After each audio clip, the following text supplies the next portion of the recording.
النهارده معانا موقع من افضل المواقع لاستنساخ الوجه في الصور او الفيديوهات باستخدام الذكاء الاصطناعي. وكالعاده قبل ما نبدا في الفيديو اللي معانا النهارده ما تنساش تعمل لايك وتشترك في القناه وتفعل زر الجرس علشان يوصلك كل جديد.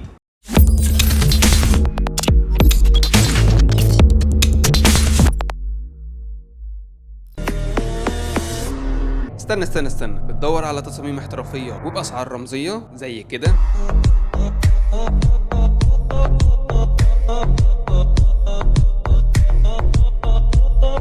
كل اللي عليك ابعت لنا كلمة تفاصيل على الفيسبوك. السلام عليكم، معاكم طارق جاد، وزي ما سمعت كده في مقدمة الفيديو النهارده جايب لك موقع سهل وبسيط جدا لاستنساخ الوجه من الصور او الفيديوهات لاستخدامها بالذكاء الاصطناعي. تابع معايا شرح وركز كويس جدا ويلا بينا نخش في التفاصيل. من خلال الرابط اللي هسيبه لك اسفل الفيديو في الوصف هيدخلك على رابط التدوين الخاصة بموضوعنا النهارده. وزي ما سمعت كده في مقدمة الفيديو النهارده جايب لك موقع خطير جدا هيغنيك عن الفوتوشوب وعن اي موقع بالذكاء الاصطناعي هتستخدمه علشان تغير او تركب وشك على اي صورة انت حابب تركب الوجه بتاعك او اي وجه انت عايز تركبه عليها. كل اللي عليك من خلال التدوينة دي هتنزل لاخر التدوينة خالص علشان تلاقي رابط مباشر للموقع اللي معانا النهارده. بمجرد ما تدخل على الموقع هتعمل تسجيل دخول باي طريقه انت بتحبها، سواء بالطريقه اللي احنا شرحناها قبل كده وهي بالايميلات الوهميه او من خلال جوجل. وبعد ما تسجل دخول هيظهر معاك بالشكل ده كده انت عملت تسجيل دخول بشكل صحيح.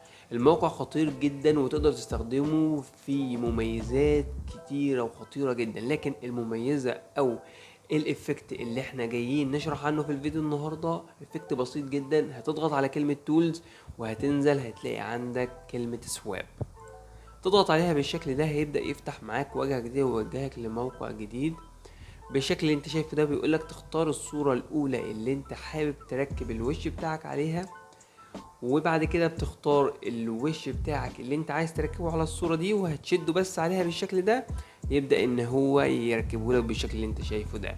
ولو حصل اي خطأ او الصورة ما عجبتكش بمجرد ما ترفع الوجه بالشكل ده تبدأ ان انت تضغط على السهم او علامة السهم المدورة دي علشان يبدأ ان هو يغير لك الشكل او طريقة التركيب لحد ما توصل للنتيجة اللي ترضيك. هنبدأ دلوقتي نضغط جيت ستارت وهنبدأ نرفع الصورة وهنبدأ بالصورة الأصعب.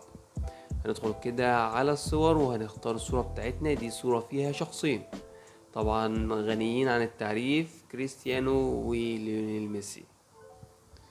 هو هيختار لنا دلوقتي الوجوه اللي موجودة في الصورة، في عندك ميسي وفي عندك كريستيانو. اختار مثلا كريستيانو بالشكل ده. هنضغط بس هنا كده على الوجه هيبدأ ان هو يدخلنا تاني على الجهاز بتاعنا. هنختار الصورة بالشكل ده ونضغط اوبن، هيبدأ ان هو يحمل ويركب لنا الوجه اللي احنا اخترناه وزي ما انت شايف بالشكل ده. وطبعا لو الصورة ما عجبتكش او مختلفة عن الشكل بتاعك طبعا تقدر تضغط على السهم ده بس كده يبدأ ان هو يغير لك النتيجة خالص لحد ما توصل للنتيجة اللي ترضيك. وانا شايف ان النتيجة دي قريبة جدا للشكل بتاعي، اعتقد ان الصورة دي كده تمام. نضغط كده داونلود علشان يبدأ ان هو يحمل لنا الصورة بالشكل ده وزي ما انت شايف الصورة اتحملت. وبكده نكون وصلنا لنهايه الفيديو اللي معانا النهارده. ما تنساش تعمل لايك وتشترك في القناه وتفعل زر الجرس علشان يوصلك كل جديد اول ما ينزل. سبحانك اللهم وبحمدك اشهد ان لا اله الا انت استغفرك واتوب اليك.